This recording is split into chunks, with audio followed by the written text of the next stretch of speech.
So here's the news flash. The Republicans, the Democrats agree on something. So let us understand that it has to happen. And it has to be dealt with. And it seems that is where the agreement ends. If they can't figure out a compromise at the beginning of next year, taxes go up and federal spending gets cut by about $50 billion, creating what the experts say will be another recession in the U.S. Sound familiar? We are here together once again. It should be. They created this situation. For the last 2 years, they've been fighting about taxes and spending.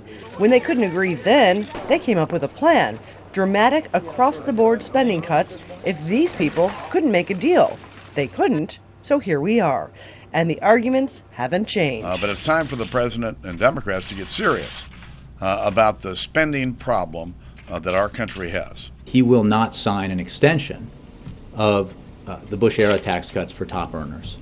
Republicans say, cut spending. Democrats say, raise taxes. The analysts are beginning to say it's looking less and less likely they'll actually come up with a solution. And economists say the world should pay attention. That would be very bad for global growth. As it is, global growth is being hurt by the fact that the Eurozone is back in recession. You've seen weakness throughout much of the world economy.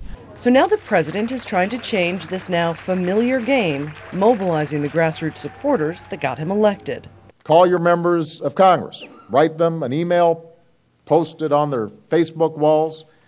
You can tweet it. Publicly standing with middle-class Americans in front of the cameras, lobbying business leaders behind closed doors, hoping they can force a compromise, because the leaders have yet to be able to do that on their own.